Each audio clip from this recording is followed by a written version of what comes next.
شیخ صاحب ایک سوال یہ کیا جاتا ہے کہ فوت شدگان کی طرف سے قربانی کیسی ہے، اور اسی ضمن میں یہ بیان کیا جاتا ہے، ایک تو سنن نبی داؤد کی ایک حدیث پیش کی جاتی ہے کہ نبی کریم صلی اللہ علیہ وسلم نے سیدنا علی رضی اللہ عنہ کو وصیت کی کہ میری طرف سے آپ نے قربانی کرنی ہے۔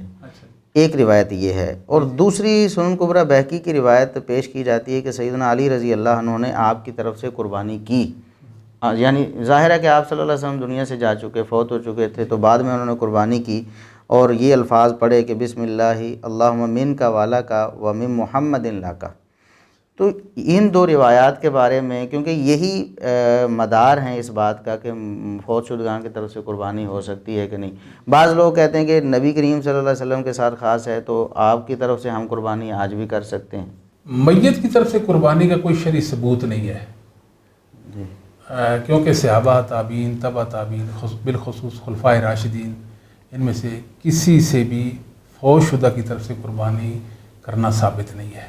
جی صحیح۔ اگر اس کا کوئی شرعی جواز ہوتا اور یہ دلیل سے ثابت ہوتی، اس دلیل کا اتباع صحابہ کرتے، تابعین، تبع تابعین کرتے، اپنے فوت ہونے والوں کو ثواب پہنچاتے کہ چلے۔ دوسری بات یہ ہے کہ نبی کریم صلی اللہ علیہ وسلم نے جو امت کے طرف سے قربانی کی وہ آپ کی ذات مبارکہ کا خاصہ ہے۔ جی جی۔ اگر یہ عموم پر بات ہوتی تو صحابہ، تابعین، تبع تابعین بھی امت کی طرف سے قربانی کرتے۔ ہم ایک مسلمان بھی سلف صالحین میں یا اسلاف امت میں نظر نہیں آتا جو فوت شدہ کی طرف سے قربانی کرتا ہو۔ بعض لوگ والدین کی طرف سے بھی قربانی کرتے ہیں، بچنا چاہیے، عام صدقہ کریں، قربانی یہ خاص صدقہ ہے، تو اس پر خاص دلیل بھی چاہیے میت کے حوالے سے۔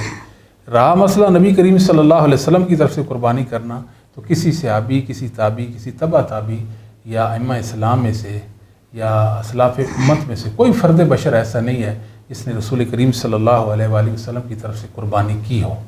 وہ محبت میں آپ صلی اللہ علیہ وآلہ وسلم کے اتباع میں ہم سے بہت آگے تھے، ان کا ایمان بلندیوں کو پہنچا ہوا تھا اور وہ اپنے رب کی خشیت بھی رکھتے تھے، اس کے باوجود انہوں نے نبی کریم صلی اللہ علیہ وسلم کی طرف سے قربانی نہیں کی ہے۔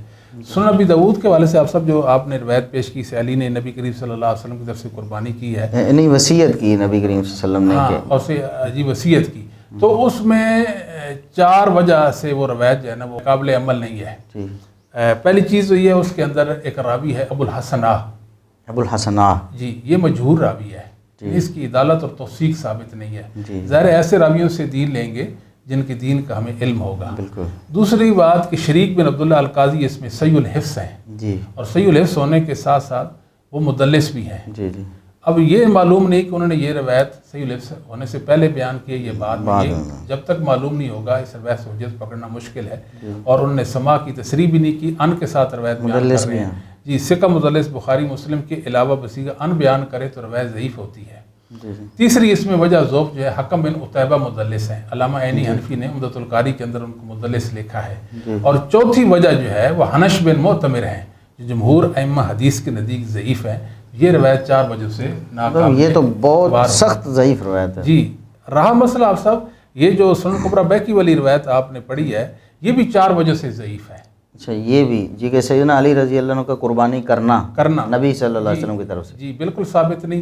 عاصم بن شریب اس کے اندر ایک راوی ہے جس کو امام ابو حاتم نے جرح و تعدیل میں ہے کہ انہوں نے اس کو مجہول کہا ہے، یعنی جرح و تعدیل کے بڑے امام، علل حدیث کے ماہر امام ابو حاتم اس کو کہتے ہیں کہ یہ مجہول ہے، اور پھر اس کی کوئی توثیق ثابت بھی نہیں، معتبر۔ جی معتبر۔ اب حافظ ذہبی نے بھی میزان الاعتدال میں اس کو مجہول کہا ہے، صرف امام ابن حبان رحمہ اللہ تعالیٰ نے الثقات کے اندر اس کو ذکر کیا ہے، اور ان کا تساہل مشہور ہے۔ حافظ ذہبی نے تو ابو حاتم رحمہ اللہ کے قول پر اعتماد کر کے اس کو مجہول کہہ دیا ہے۔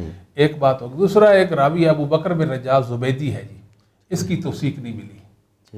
تیسری ابو الفضل سفیان بن محمد بن محمود جوہری راوی ہے، یہ ثقہ نہیں ہے، اس کی توثیق نہیں ملی ہے۔ جی، چوتھی وجہ جو ہے وہ ابو نصر احمد بن عمر بن محمد عراقی ہے، اس کی بھی توثیق نہیں ملی ہے۔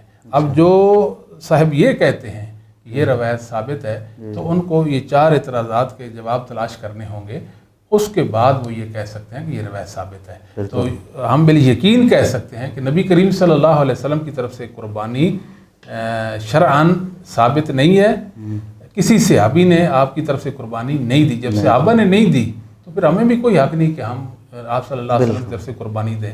اصل تو ہے آپ صلی اللہ علیہ وسلم کی پیروی اور آپ کی اطاعت، آپ کی اداؤں اور سنتوں کو اختیار کرنا، نہ کہ وہ اعمال کرنا جن پر شریعت نے کوئی دلیل ہی قائم نہیں کی ہے.